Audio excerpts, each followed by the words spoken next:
Welcome everybody to our class today.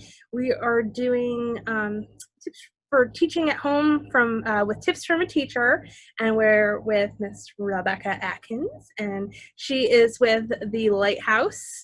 And I've worked with her in the past, and I know that she's been doing a lot of remote learning with her students, a lot of really engaging learning because the students that she works with really need to be engaged, and it's not a situation where she could just send them a worksheet to do.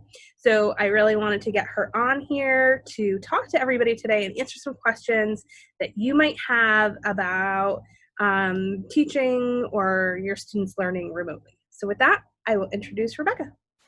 Thank you. And I want to start out by thanking Chelsea Groton Bank for having me. Chelsea Groton Bank has also provided us with many different grants where we have been able to get our students lots of different items, from having a budgeting class to getting all new kitchenware for our students. We really thank you and appreciate what you do for us. So I just want to start out by introducing myself. So my name is Rebecca. I am a special ed teacher at the Lighthouse. So we are an outplacement where school districts in the region will send students to us if they cannot provide a free and appropriate education. So we have more additional support. Many of our students are considered high needs. So when I talk today, I will be giving some tips, and you'll hear a lot of ideas about how to individualize learning for your child. So when the pandemic hit in March, we were told we were closing on the 13th, and by the 16th, my staff and I were up running virtual learning for my students. So we did have an advantage. We are small. All of my students have a one-to-one paraprofessional. So on the 13th, we got word of this, and we just kind of made an assembly line, making packages to go home. I have 12 students, so I had 12 wonderful people helping me that very first day. So when families say, you know, virtual learning was tough and we really struggled, or we didn't get a lot of communication from our teacher, I definitely understand. It was really challenging, and I do think that our school did have an advantage just because of our size and our experience with individualized learning already. So that's just something to think about when we go into virtual learning this year, whether you're choosing the hybrid model, whether your child is going in 4 days a week or 5 days a week, or if you're choosing to keep your child at home totally. There are lots of different things to think about moving forward. So I know many local schools are doing the hybrid model, so I just want to kind of focus on that. If you're choosing the hybrid model or choosing full virtual, that's sort of what I'm going to be talking about. To start, I think it's really important, if you can, to talk to your child about the pandemic. Explain what the virtual model is or what the hybrid model is and why it's happening. So even high needs students or younger kids, they do understand that something strange is going on. And as adults, we're pretty uncertain with everything. So your child is feeling that way as well. So if you can be honest with them, it is important to talk about it and really try to keep anxiety to a minimum. As we know, our children, our students, they feed off of the adults and other people in the room. So if they see their family member who's helping them with school is constantly on edge, they may start feeling that way themselves. So it's best to try to get yourself under control, learn what you're going to be doing or what the model is, and then present that to them once you have a better understanding of it. Communication is really important with the teacher. So whoever, if you're doing totally virtual or if you're doing a hybrid plan, try to communicate with the teacher. Find out from day one what is the best method to contact them. what is the expectation in terms of their contact with you? So typically a district or a department within the school is going to set an expectation with the teachers. For example, it might be you need to contact your families 3 times this week. So that's important for you to know. If your child's teacher is only required to contact you once a week, that may be why you're not hearing a lot from them. If you feel you need more support, I would definitely let the teacher know. I have lots of teacher friends working in my building. I know that teachers really care about their students and the families. We also have to think about many teachers have their own families. So on those hybrid days, who knows if your child's teacher is teaching their own children. Maybe that's something that you can find out or discuss with them. And I'm sure if you are, trying to make that communication, hopefully they'll work with you. But it is important to know what the expectation is for communication. Some schools use the class dojo. Some schools prefer to do everything by email. Some districts are very strict about phone calls and text messages. So just find out what is appropriate and what the expectations are. In terms of creating a work schedule for your child and your family, this is something to think about. So if you are doing full virtual, you're opting to not send your child to school, you have to think about, are you going to be completing everything that the school is providing you with? So maybe there are online resources, maybe they're sending home different worksheets, things like that. You kind of need to decide, are you doing that or are you doing that with your own thing? And some people are choosing to just homeschool and do their own curriculum. So it's important to figure out what way you're leaning towards.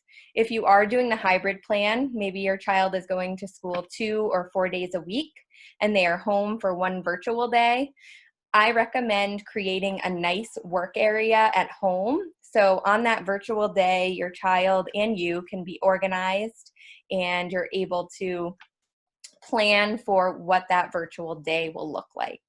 And I'll share my screen because I do have some ideas and suggestions.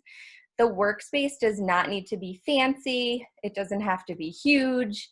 I want you to remember that at school, your child has a desk, a small desk where they're working at a little table, probably shared between 2 students. So it doesn't need to be fancy. If your child gets distracted, or maybe there's multiple children in the home that are trying to do learning and you don't have a lot of space, you can actually, I'll share my screen here. You can buy a trifold board and set it up like a little cubicle.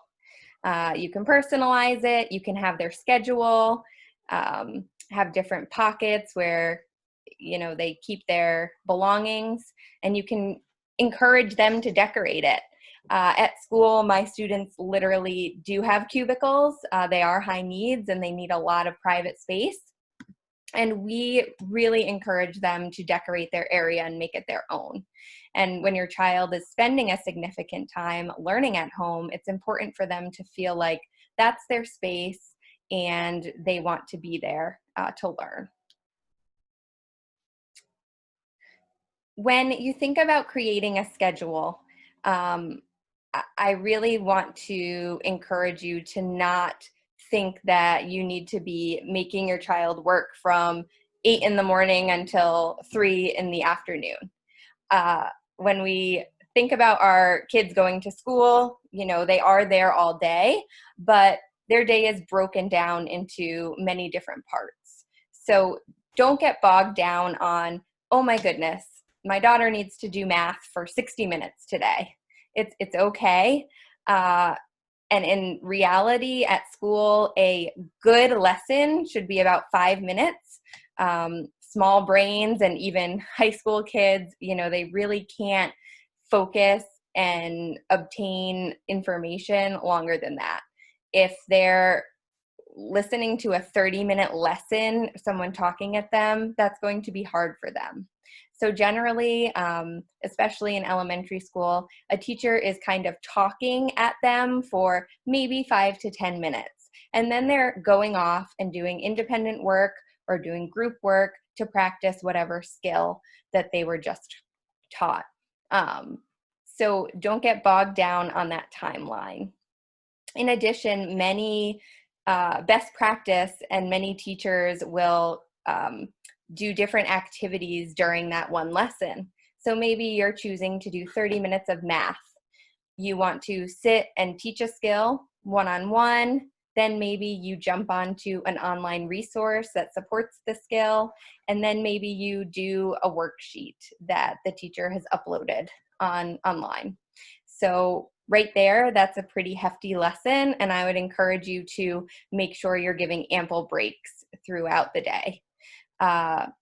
When we think about a child's day at school, there may be 16 to 25 other kids in the classroom.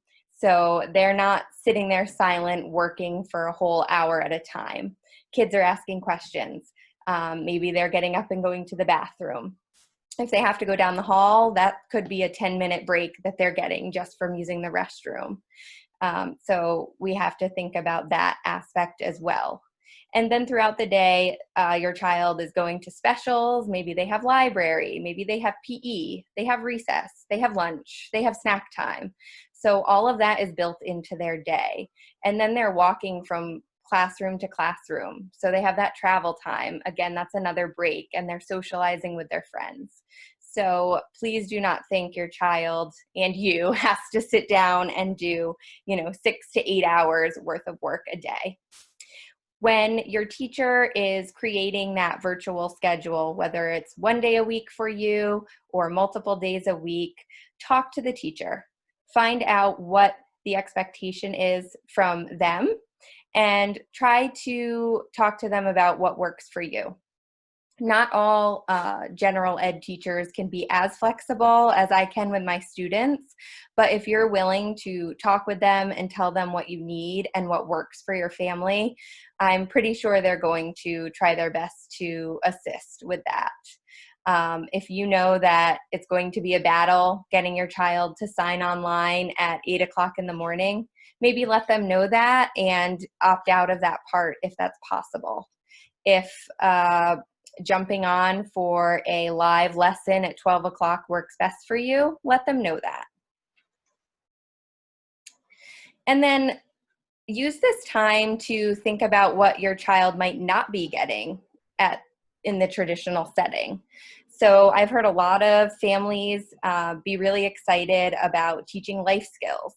So maybe something that you and your child could do is a cooking lesson, or learning how to take out the trash, or learning how to do the laundry. So it would be nice to build these into their learning when possible. And again, this is kind of like another break for them. If it's something that they wouldn't generally do at school, they may find this exciting.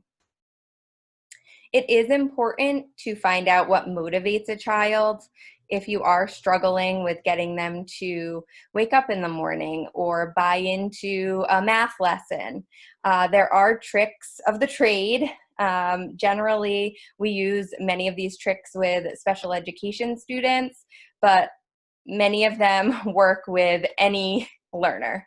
So I'm just going to share my screen again. If your child really loves listening to music or going on the iPad or going outside to play basketball, you can motivate them by creating a token board or a checklist where they put their schedule down, they have their breaks written out, and that way they know what's coming next. So if they can see that visually, if your child knows, all right, first I'll wake up, have breakfast, we're doing math for 30 minutes, and I'm doing some writing for 30 minutes, and then I get to have my break, they may be more motivated by that. You can create a checklist for an older child or a child that may be more able to follow a checklist. If you are working with a younger child or a child that has trouble visualizing or understanding steps, you may want to break it down and create a token board. So a token board, you can find examples online. It can be very basic like this. I'm working for the iPad, and once they earn their stars or tokens, they can get that iPad. So maybe you are going to have them do their math lesson. As soon as they complete certain parts, they receive stars, and then they can visualize that when the stars are filled, they get their iPad. You can do this. You can make a chart for the whole day. You can make a chart for one task. So if you do Google token boards, you'll get different ideas about how to vary those boards to meet your child's needs. I also wanted to let you know that on most school websites, they have the whole curriculum outlined. So this is important to know if you are with your child 1 to 3 virtual days and they are doing a math unit. Maybe they're doing telling time and you're just lost, you don't know how to support them, maybe you're unable to connect with the teacher that day. You can actually Google your school district, and at least in our area in Connecticut, districts have the whole curriculum right here online. So I went to Madison Public Schools. Ledyard has theirs here. This is the K-8 curriculum. And if you go back, it will show you the whole high school curriculum. If you click on mathematics here, it's literally broken down by grade. Maybe your child's in 2nd grade. Here are the units. So this is likely what your child's teacher is following. And this is helpful because you can ask them, what unit are we on? I'm looking on your website. Can you help match me to what lesson you're doing? So if we click on Unit A, figure the facts, they literally have the curriculum here. So we have the standards that they're going to be working on, the acquisition, so what students need to know. So this is what your child is essentially going to learn during Unit A, 2nd grade math. So it's broken down.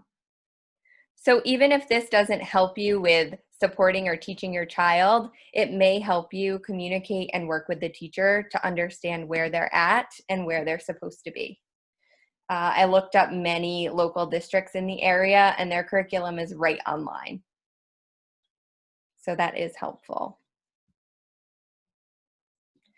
And I do just want to add, try your best to not let emotion get in the way. So it is a tense time.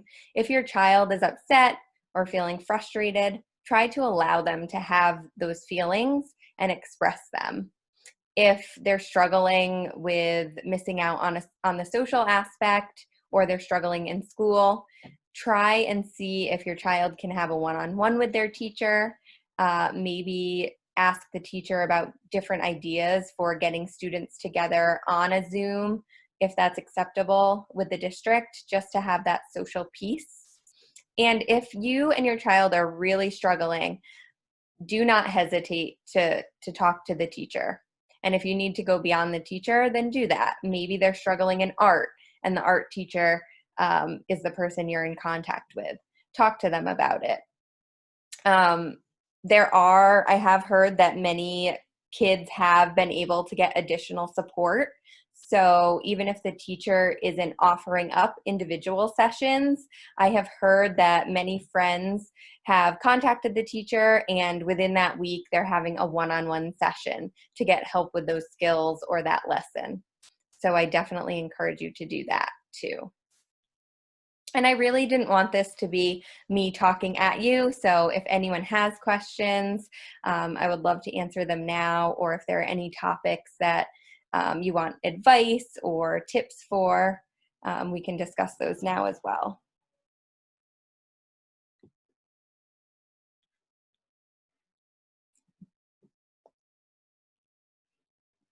I also have a list of a bunch of virtual resources, which I will be sending, and I think you'll be getting those out, correct? Yes, I will get those out. So So yep. what is a good, so say your child is absolutely not engaged at all. So um, I have a child that he does not care. Um, so what would be a good, I mean, I could say that we could go play basketball, but he just doesn't care about that. Um, so what's a good way to make a lesson more engaging for them? Yeah. So I think if you have a worksheet that your child has to finish, that's probably pretty boring. Why would I want to put down my video games and go complete a worksheet? It's just mom telling me to do so. So I would try to engage the teacher if you are struggling. Generally, kids are one way at home, maybe a different way at school. So if you are having trouble getting him engaged, or getting him to actually sit down to do the work, the first step I would say is talking to the teacher. What works at school?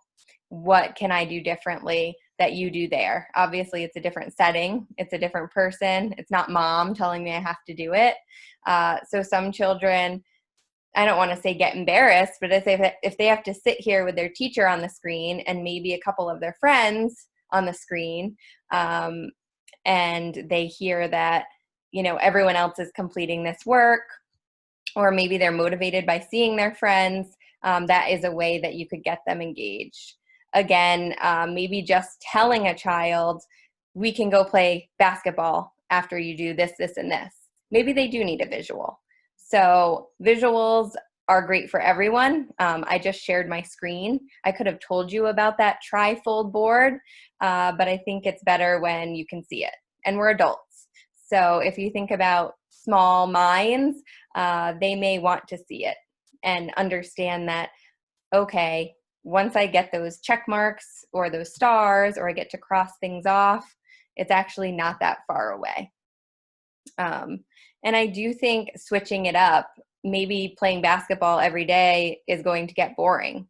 You may have to come up with activities or rewards that are different and new, and that can be challenging. It can also cost money. So it's best to kind of start small and see what you can gain from that, and then go up from there. So I have a student that loves whoopie pies. On Friday, he gets to earn his whoopie pie. He's also very motivated by music. So I use those things to my advantage.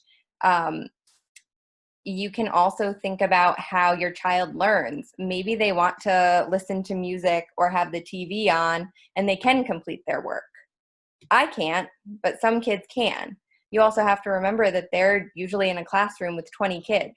It's not silent. You can't hear a pin drop all the time. So there is some give and take I think you can play around with, and also see what works for them. And maybe you will be surprised.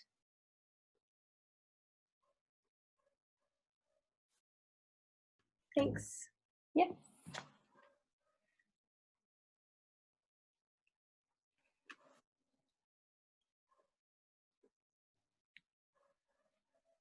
If anybody else has any questions and you don't want to ask out loud, feel free to type them in the chat box, and to make sure that Rebecca gets those.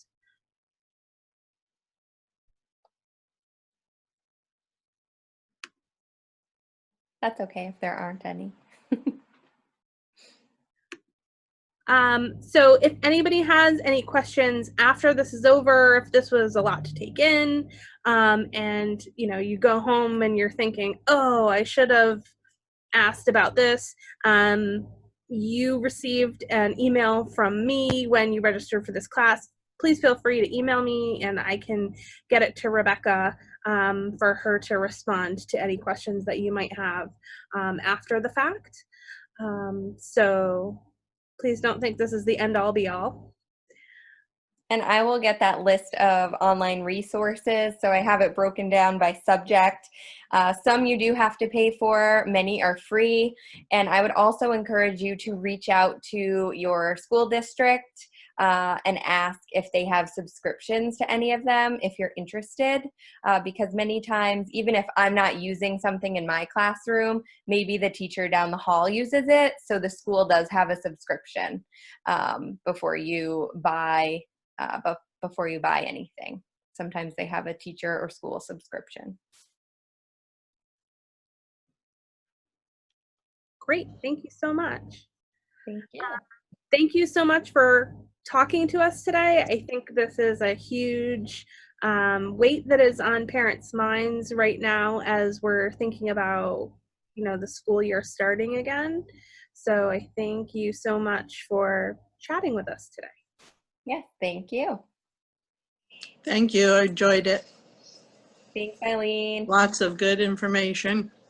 If you can figure out how to do a 17-year-old and a 6-year-old at the same time, let me know, please. Well, you've been doing great, so. Ugh, I don't know. But it was very informative. Thank you. And you can also try to get them involved. So if there are opportunities, if your child gets any related services, whether it's speech, OT, PT, you can ask that therapist or the teacher if a sibling could be involved. And that could be motivating as well. If you're working on a specific skill and your child has the opportunity to teach a sibling or a friend, that could be motivating too. So that's something to think about. Well, James would like to be on all of them with Zach. Well, he could probably be on some. It might be helpful. Yeah. We'll see. All right. Thank you guys so much. Thank you. Thank you. Have a great night, everybody. Bye. You too. Bye-bye. Bye.